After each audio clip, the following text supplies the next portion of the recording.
Hi, I'm Seamus. Joy Harjo, our poet laureate, said, "Even though poetry uses words as tools, it goes where words cannot go." Poetry has been used for centuries as a way to heal, to find a voice, and to express our feelings. I believe that everyone is a poet, and that's what I hope to explore in the Poetry for Survival workshop on September 14th. That everyone is a poet, and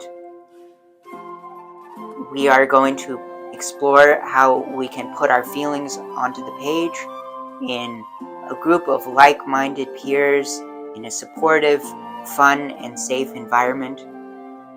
And I can't wait to explore the power of words with you.